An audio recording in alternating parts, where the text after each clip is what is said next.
Salam alaikum, ihr Lieben. Willkommen auf meinem Kanal zu einem neuen Gesundheits-Dessert-Video von mir. Heute zeige ich euch einen ketogenen Low-Carb-Apfelkuchen, der fast vollständig ohne Kohlenhydrate auskommt, denn die vielen Kohlenhydrate in der heutigen Zeit sind es, die uns so sehr schaden, weshalb wir auf diese weitgehend verzichten sollten, während wir auf köstliche Desserts dabei nicht verzichten müssten. Und eines davon ist dieser leckere Apfelkuchen, der nicht nur überaus köstlich und saftig schmeckt, sondern auch mit wenigen Zutaten und in einfachen Schritten herzustellen ist. Da die Apfelernte in meinem Garten wieder sehr reichhaltig ausgefallen ist, Mashallah, und ich schon viele rohköstliche, gesunde Rezepte damit hergestellt habe, dachte ich diesmal eben an den Apfelkuchen, für den wir etwa 2 große Äpfel benötigen. Allerdings hatte ich dann doch etwa 3 Äpfel geschält und klein geschnitten und auf dieser Gemüsereibe geraspelt. Und wenn alle Apfelstückchen fertig geraspelt sind, stellen wir diese erstmal zur Seite und wenden uns jetzt den anderen Zutaten zu. Dazu geben wir 30 Gramm geschmolzene Bio-Butter in diese Schüssel hier. Danach kommen dann 3 Bio-Eier hinzu. Wichtig ist eben, dass diese tierischen Produkte immer von Bio-Qualität sind, von artgerecht gehaltenen Tieren, damit sie unserer Gesundheit von Vorteil sein werden. Jetzt werden wir diese 2 Zutaten gründlich mit dem Schneebesen verquirlen, bis wir eine homogene Masse erhalten, und dann kommen auch die anderen trockenen Zutaten hinzu. Hier haben wir jetzt 200 Gramm Mandelmehl, welches gerade mal 7 Gramm Kohlenhydrate besitzt. Dann kommen noch 50 Gramm Kokosraspeln hinzu, ferner 50 Gramm Erythrit. Man könnte auch Xylit verwenden. Beides unbedenkliche, gesunde Zuckeraustauschstoffe, die insulinunabhängig wirken, nur dass Erythrit eben noch kalorienärmer ist als Xylit. Dann kommt noch ein Teelöffel frisch gemahlener Zimt hinzu und eine Prise Himalaya-Salz. Ebenso ein Teelöffel Backpulver. Jetzt wird alles gut durchgemischt, bis wir eine homogene Masse erhalten, bevor wir dann noch die geraspelten Äpfel hinzugeben werden.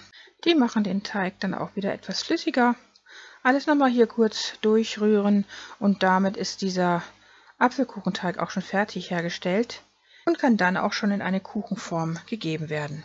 Ich habe dazu jetzt so eine Brotbackform verwendet, die ich mit Backpapier ausgelegt habe. Man kann aber auch einfach nur diese Form einfetten. Das würde auch genauso gut funktionieren. Den Teig darin schön glatt streichen und dann werden wir jetzt noch ein paar Mandeln hacken, die wir dann oben drauf geben werden, während der Ofen schon mal vorgeheizt wird. Anstelle der gehackten Mandeln könnte man natürlich auch gehobelte Mandeln nehmen, aber ich finde immer diese naturbelassenen Mandeln am leckersten und auch am gesündesten.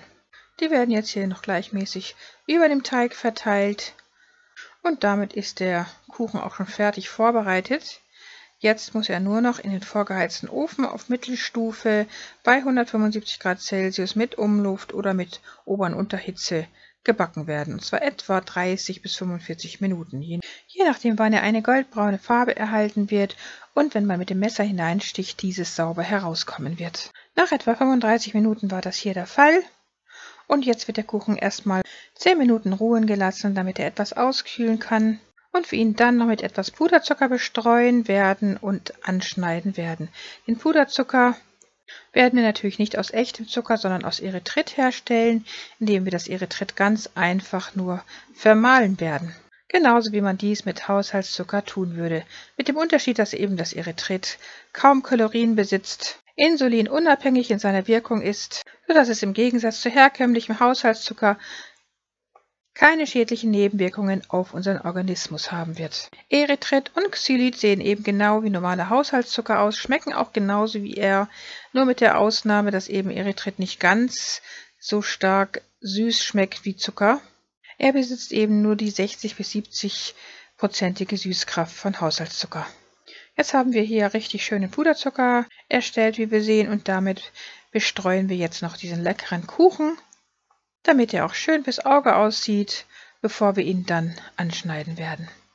Wie wir sehen, ist dieser leckere Apfelkuchen in so kurzer Zeit herzustellen und denkbar einfach zuzubereiten, und man merkt keinen Unterschied zu herkömmlichen Apfelkuchen, weil er ganz genauso aussieht, ganz genauso lecker schmeckt, Mashallah. Mit dem entscheidenden Unterschied allerdings, dass er kaum Kohlenhydrate besitzt, kein schädliches, glutenbehaftetes Weißmehl, stattdessen gesundes Mandelmehl, Mashallah, welches uns laut aktuellen Studien mit 60 Gramm pro Tag schon vor Diabetes, schützt vor Herz-Kreislauf-Erkrankungen, vor einem hohen Cholesterinspiegel und möglicherweise zu einer Verbesserung der Knochendichte führt. Mandeln mindern außerdem Symptome des metabolischen Syndroms, weil sie den Blutdruck senken. Sie wirken auch basisch auf den Körper und neuesten Erkenntnissen zufolge haben sie sogar präbiotische Wirkung. Das bedeutet, sie liefern jenen Darmbakterien Nahrung, die unser Immunsystem und damit unsere Gesundheit unterstützen. Auf diese Weise regulieren Mandeln sogar die Darmflora, subhanallah. Die gesunde Fettsäurenzusammensetzung der Mandel wirkt auf unsere Gesundheit ähnlich positiv wie jene der Olive. Mandelmehl ist daher der ideale Mehlersatz in der ketogenen Ernährung. Damit wünsche ich euch gutes Gelingen beim Nachbacken dieses gesunden ketogenen Low-Carb-Apfelkuchens. Wenn euch das Video gefallen haben sollte, abonniert meinen Kanal, teilt meine Videos mit euren Freunden und vergesst nicht, das Glockensymbol zu drücken, damit ihr kein Video mehr von mir verpasst. Liebste Grüße, Salam Alaikum, eure Maria.